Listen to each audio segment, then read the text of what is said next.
Hi everyone, we are back with episode 7 of our AM2R playthrough. What's happening? AM2R. You know what? I just messed myself up because listen, we can keep going. My my old recording I forgot to mute, so it was playing and I thought you guys were talking over me and I was very confused. There you go. Behind the scenes with the three Amiibros. Yep.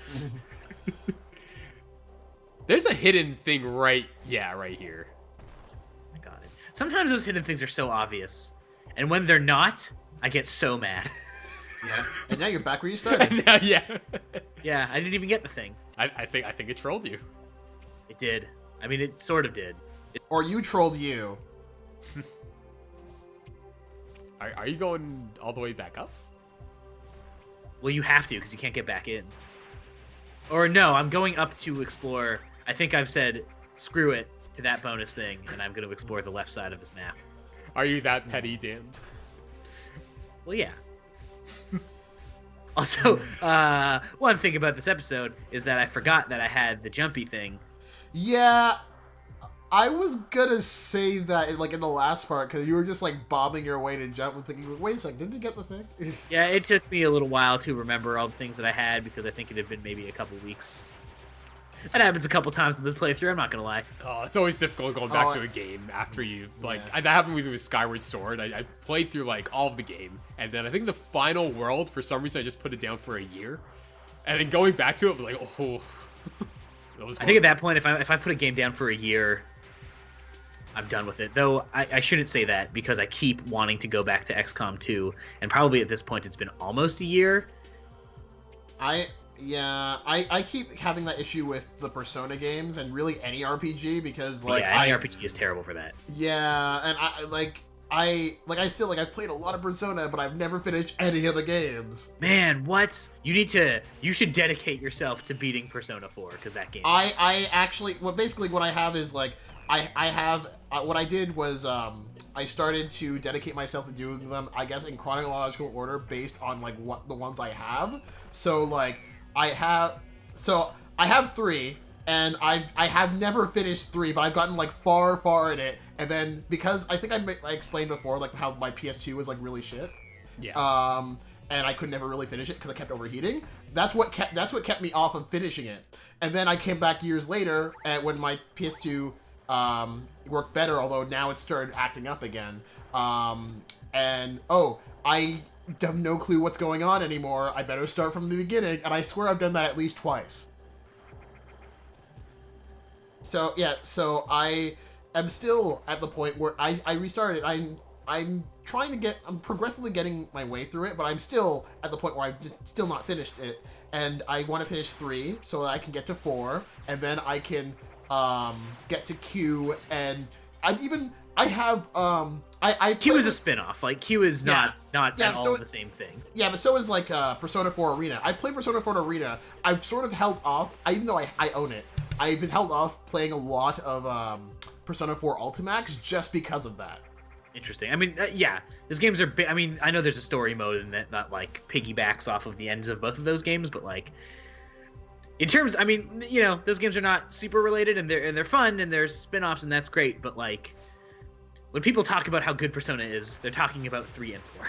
I know that, but it's like I want to get sort of the entire story experience, and I don't really want to spoil myself. And I really hate how it's just taking so long for me to get through them. But at the same time, though, like I also wish that they just made like 3DS versions of them, because like I would love to actually play Persona 3 Portable and Persona 4, the portable Persona 4, but I don't own nor want to own a PSP or a PS Vita. The Vita's okay. The Vita's okay.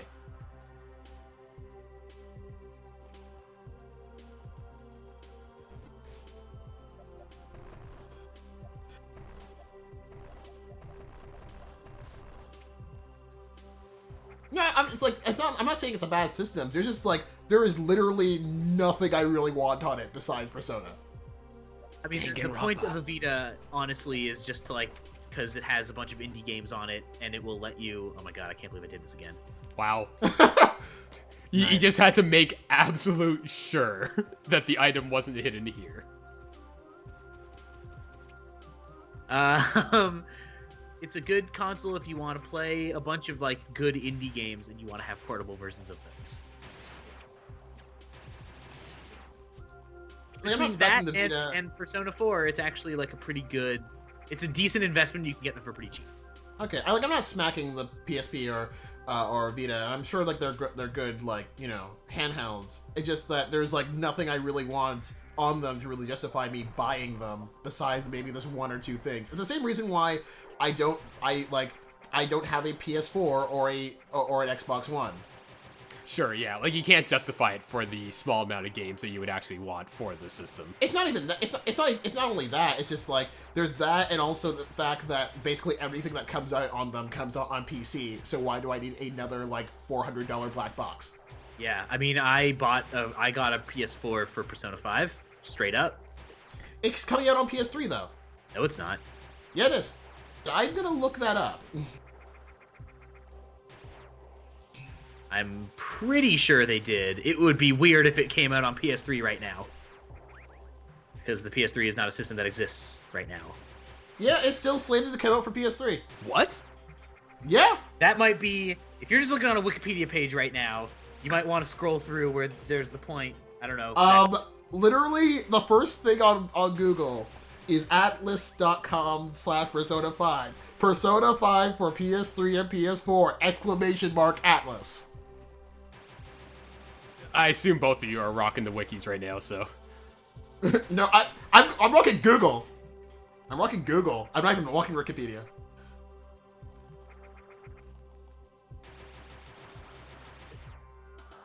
I'm shocked that it is still coming out on PS3 if that is the case. And it seems like it is. I don't know. I wonder what differences there would be.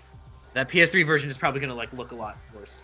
I would imagine. Well, I mean, Persona games have never actually, been lauded for how good they look. That's Persona 5 has. And also those games, like, design-wise, look incredible. Like, everything in those games is designed so well. All the menus and everything. Persona 5 is the first one that, like, where the characters are like, oh shit, this looks really good. Mm-hmm. Yeah. Yeah, no, I mean, I bought my PS4 for $200 so I can play Persona 5, and I don't regret it. Yeah, even the official website says PS3. The more you know. Yeah. Mm-hmm. There's some games that, like, I don't want to... Oh, yeah, this was a nice little addition to the game. So this is super interesting, and, like, this is one of the things where you're like, okay, this is definitely a fan game, because, like, this is not a thing Nintendo would put in a Metroid game, but it's pretty cool. It's a pretty cool thing. I did not think I was going to be controlling a robot in this game. But here you are controlling a robot. Here I am, doing that very thing. I should point out I do a really stupid thing in this section of the game. No, that's actually normal. Like, killing the robot is pretty standard. Oh. Yeah. To pick up more bombs. But if you follow this pathway and you do what you're supposed to do, you get the super missiles at this point in the game, which is what the robot is actually holding right now. But I was dumb and hadn't played this game in a while and forgot what I was supposed to do, and so I just kind of went in there and was like, oh, that thing, I don't know what to do with that, and I just kind of left. Wait, you just left? I just dipped. But I was like, well, I don't know what to do here, and there's a thing to explore on this side, so... But there's like an entire part of the map. Yeah, there was just so much more ignored. to explore. Yeah, I know, but on the map screen, it doesn't look like that. Like, on the map screen, it doesn't have, like, the open map thing. It has, like, the walls. So... Can you progress? I remember this part, but I don't remember where it leads. Like, don't you need super missiles by the end of this part to progress? No, you do not. Okay, so you can still You can actually progress go, here. as I discovered, you can go somewhat far in this game without getting super missiles. Yeah, this is a hard fight. Yeah, that lava. But again, this is I like how the developer increases the challenge of, the same mini bosses over and over again by just changing the environments up. Yeah, it makes it super tense. Like, this is, having lava on the ground changes the dynamic of this fight completely. The floor is lava. Oh, you got it in a sweet spot. Well, the thing is, like, you realize, like, the lava is less threatening to you than the Metroid. Totally. Yeah. Yeah, but it's still nice as a little like, it's like a danger zone. I don't know if you guys saw the AGDQ run of Super Metroid Rotate, I think it's called.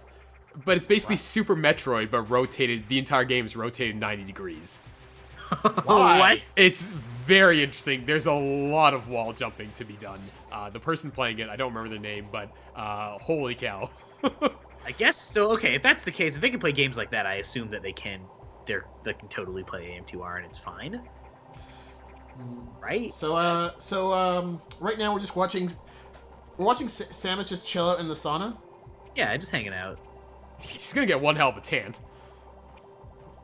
But to Dan's question, I don't, because that, I don't know, like that's like a fan hack.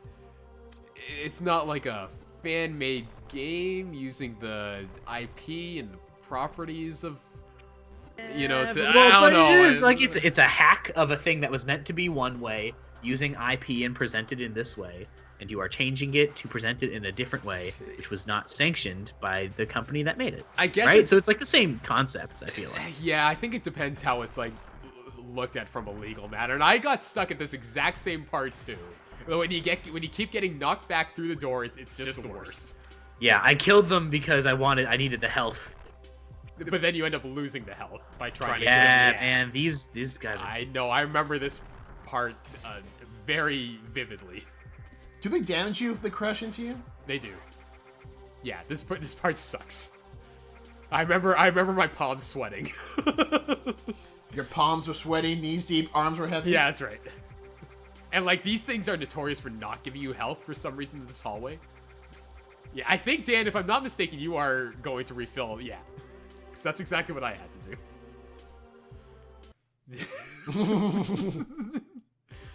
What was that? Oh, I see. That was How'd you like that fancy cut? Yeah, okay. Yeah, you know.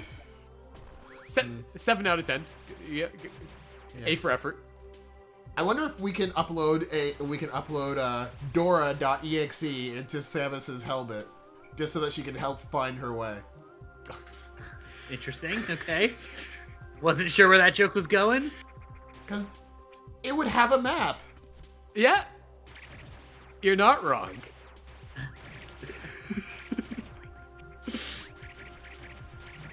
I also don't really know why I ran away screaming from that hallway. I edited this a long time after I recorded it, and so sometimes I look at it and I'm like, why are you doing this? Where are you now? I don't even know where you edited to. Oh, I think I went to fill up my missiles because I think I was worried there was going to be a boss. Okay, that's valid. Is it this far, though? There isn't a boss, but it was like a long hallway, and like that's one of the things with this game is like bosses could appear anywhere. You never know. Like sometimes you go into a room and like bam, there's a boss over there. Sometimes you think you're getting a nice harmless item. Boom, Chozo's Statue of Death. One day you want to take a walk down the street. Boom. Oh, Metroid. Metroid everywhere. That's a rather unexpected. What? Yeah. One day you go to the doctor. Boom, baby Metroid. Yeah. Coming out of a... Yeah, I was gonna say, you have a lot more problems than just encountering a Metroid. Like, what the hell's going on with your body, man? like alien resurrection territory. The Spazer. I love that word, Spazer. Everything after Aliens 2 did not happen. Aren't they... Have you guys seen the new trailer for the next Alien movie? Yes. Yeah. Yes. I didn't see Prometheus either. It was okay. I actually like Prometheus. That's the thing, and I know everybody hated it. Yeah, I heard mixed to positive for it. Like, I was okay with That it. was also like Michael Fassbender's like introduction to the world. Like he was in stuff before, but that was the first. That was like the movie that sort of cemented him. And No, I'd argue that's probably X-Men First Class. Yeah, First Class, I think, established. Prometheus was before First Class. I'm pretty sure. I No, know. I don't think so. I don't believe that is a fact. Let me rock the Google.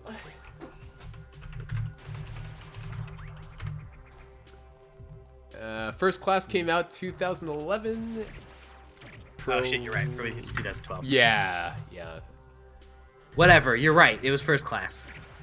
All of y'all You guys are all right about everything, and I'm wrong about it.